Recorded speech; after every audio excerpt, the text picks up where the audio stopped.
नमस्कार, मैं हूं परवीन साहनी। हमारा मकसद है एक भय मुक्त समाज देना, जुर्म की हर दस्तक से आपको आगाह कराना, हर वो चेहरा बेनकाब करना जो आपका गुनहगार है। और आज हम एक बार फिर हाजिर हैं जुर्म की काली दुनिया के उन चेहरों का एनकाउंटर करने के लिए। देखते रहिए एनकाउंटर। 7 दिन, जी हां 7 दिन से एक परिवार दर बदर की ठोकर खा रहा था। एक ही परिवार के 4 लोग लापता थे। मुमकिन है परिवार कितना मायूस होगा। पुलिस से लेकर प्रशासन तक हर महकमे पर दबाव था क्योंकि मामला बेहद गंभीर था।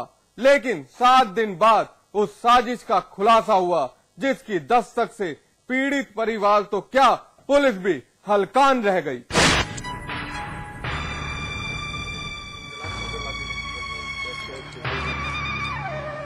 खामोशी इतनी कि सन्नाटा भी डर जाए।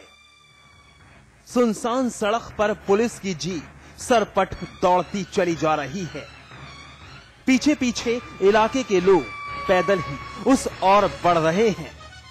खामोशी इस कदर पैवस्त है कि दिलो दिमाग दहशत से भर जाए। चलिए तस्वीरों के साथ साथ हम भी बढ़ते हैं।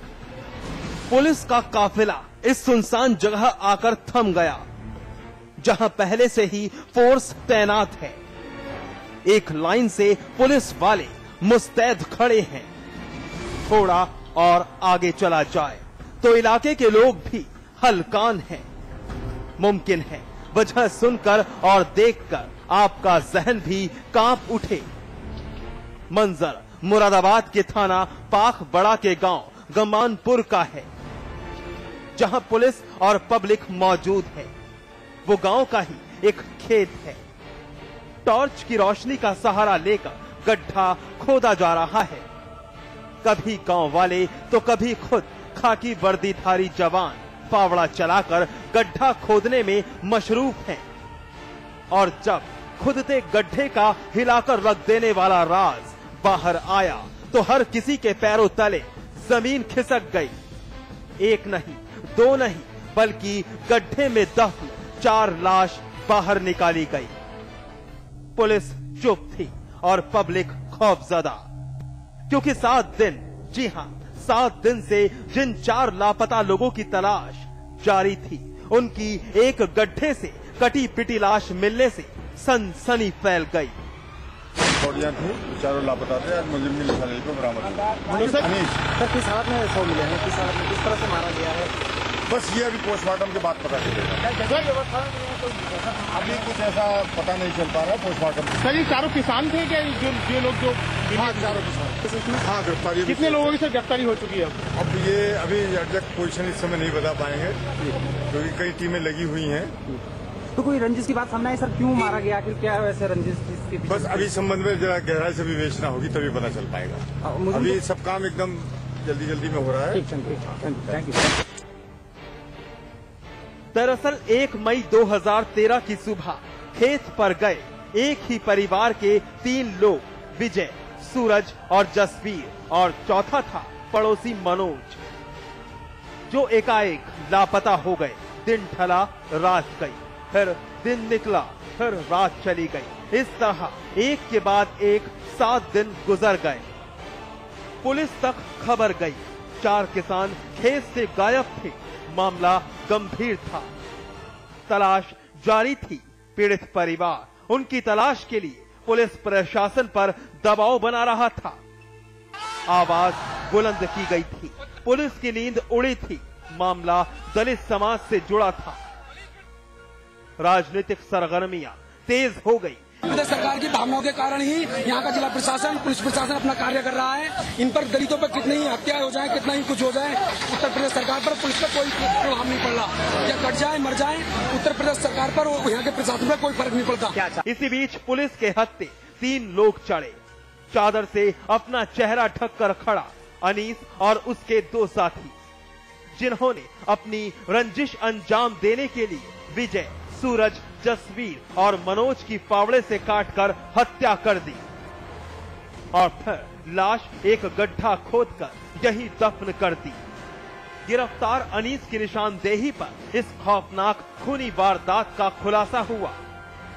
3 सगे भाई और पड़ोसी मनोज की लाश मिलने से कोहराम मच गया, मातम फैल गया। प्रशासन ने कह दिया, बोले हमें कम से कम थोड़ा 12 घंटे का टाइम दो, हम कुछ करेंगे। तो खेत पर क्या मिला? खेत पर चप्पल मिले हैं उनके, एक बनियान खून में सना हुआ और खून की बूंदें पड़ी हुई 2-3 किलोमीटर तक रोड तक। क्या लगता है वो लोग जिंदा हैं? आपको क्या लगता है? अब क्या मालूम है साहब, अब जिंदा है या मार दिए, अब आगे कोई पता ही नहीं चल दिया उनका, अभी तक कोई कहते ही पता नहीं चला। इसी पे सजा। फिलहाल चारों शव गड्ढे से निकालकर पोस्टमार्टम के लिए भेज दिए गए हैं। आरोपियों की गिरफ्तारी की जा चुकी है, मगर अब तक ये साफ नहीं हो पाया कि कत्ल की वजह किस लिए अंजाम दी गई थी। आखिर रंजिश का कारण क्या था? पुलिस आरोपियों से पूछताछ में जुटी है, लेकिन 4 किसानों के लापता होने और 7 दिन तक एक राज रहने के बाद साजिश के 7 दिन का खुलासा हुआ तो फिर हर कोई सन्न रह गया। शरद गौतम, मुरादाबाद, समाचार प्लस।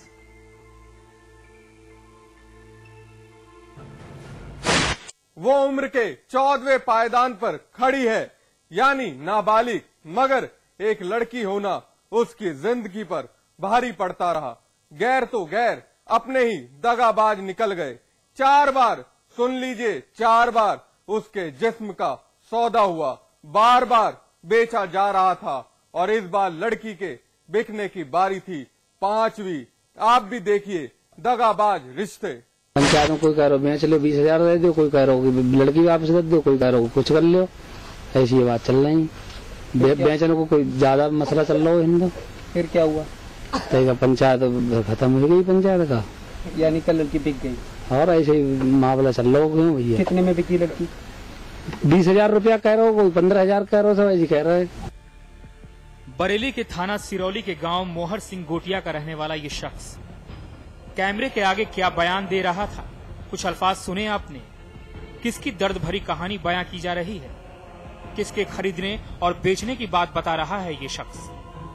जी हां, एक नाबालिग लड़की की दास्तान का दुखड़ा आम कर रहा था, जिसका एक बार नहीं बल्कि 4 बार सौदा हो चुका था और इस बार उसके बिकने की बारी थी 5वीं। धुंधली तस्वीर के पीछे मायूस बैठी इस लड़की का कसूर सिर्फ इतना है कि ये लड़की है वो अभागन जिसे गैर तो गैर अपने भी तड़पाते रहे। जिस्म के जालिम लुटेरे इसकी आबरू खरीद कर रौंदते रहे। लड़की बार बार नीलाम होती रही, मगर इसकी बेबसी ये कुछ नहीं कर सकी। बस बिकना ही इसकी बदकिस्मती थी। 14 साल की ये लड़की बिहार के सहरसा की रहने वाली है। इसका सौदा कोई गैर नहीं बल्कि इसकी सगी बहन और जीजा ही कर रहे थे। किसके हाथ बेचा? अंतरंग था। कितने में? 15,000। मैं परसों संध्या यहाँ आए तो कल यहाँ से लेवन आए सब जने यहाँ से पूरा वाले तुम्हारे ले जा रहा, हम नहीं जा रहे, तुझे बढ़िया ले जा रहा हमारे। नाबालिग लड़की एक हाथ से निकलकर दूसरे हाथ में जाती, दूसरे से निकलकर तीसरे में जाती और फिर चौथे के हाथ हद हो गई थी। कभी 15,000 तो कभी 20,000 इसकी अस्मत की कीमत लगती। बस दर दर दहलीज दहलीज ये बिक रही थी। जिस्म के भूखे भेड़िए बस इसे नोच ही रहे थे। कभी कोई विक्षिप्त तो कभी कोई अधेड़ इसकी आबरू से खिलवाड़ करता रहा, मगर हद तो तब हो गई जब एक बार फिर इसकी इज्जत का सौदा होने लगा। औरत ने जो है एक लड़की हमारे गांव में कराई थी, वो लड़की कराई थी, उससे पैसा लिए गए थे। गरीब आदमी था, उसके जो है साथ नहीं था, 20,000 रुपया उसने दिया था। पंचायत ने ये कहा कि भाई ये लड़की है बसंतपुर की, तो इसको जो है आपने ये मोल लेकर आए हैं तो इसको जो है इसके पैसे जो है दिलाने चाहिए ऐसे गरीब आदमी। फिलहाल लड़की को बार बार बेचने और उसकी सगी बहन के खिलाफ थाने में इत्तला दी गई। पुलिस ने लड़की को बेचने की बात कबूली है, इसलिए मामले में तफ्तीश की बात बोल रही है। लड़की है जो कि बिहार के सहरसा नामक जिले से यहाँ पर लाई गई थी और यहाँ उसे कुछ पैसों में बेचा गया। मेन पर्पस इसका ये था कि वहाँ शादी कर दी जाए। यहाँ बसंत नगर एक सिरौली में पड़ता है गांव, जहाँ पर अंतराम नाम के व्यक्ति की उसकी शादी कर दी गई। उसको 15,000 रुपये में शायद बेचा गया। लड़की खुद को इंसाफ मिलने का इंतजार कर रही है, इंतजार कर रही जब कोई सही हाथ इसकी जिंदगी संवारे, कोई ऐसा इंसान जो इसकी तकलीफ समझ पाए, क्योंकि ये वाकई थक चुकी है। इसकी परेशानी जायज है। किसी भी लड़की का इस तरह बार बार सौदा किया जाए और गुनाहगार कोई अपना हो तो फिर लाजमी है, दर्द तो होगा ही, दिल तो रोएगा ही। अनूप मिश्रा, बरेली, समाचार 30।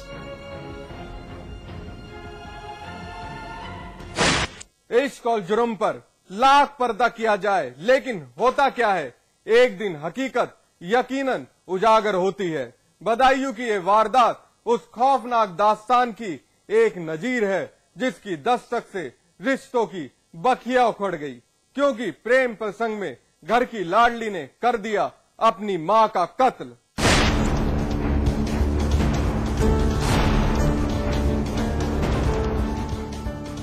बदायूं के जिला अस्पताल में भर्ती एक बेबस परिवार अपनी बेटी की हालत पर हलकान है। लड़की के खून में जहर घुल चुका है, नसों में ग्लूकोज चढ़ाया जा रहा है। लड़की की हालत बेहद नाजुक है, बस तड़प रही है, मारे दर्द के बदहवास लेटी हुई है। घर वाले गमजदा हैं, फिक्र सता रही है कि कहीं लड़की भी किसी अनहोनी का शिकार न बन जाए, लेकिन उससे भी कहीं ज्यादा इल्म उस दर्द का जिसकी दस्तक ने परिवार की कमर तोड़कर रख दी। जी हाँ, इस नाबालिग लड़की की मां ममता, जो आज महज तस्वीर का हिस्सा भर है। सफेद चादर से लिपटा शव ममता का ही है, जिसकी हत्या कर दी गई है, जहर खिलाकर जिंदगी का अंत कर दिया गया। अब जरा उस तस्वीर पर भी मुख्तसर एक नजर गौर करिए।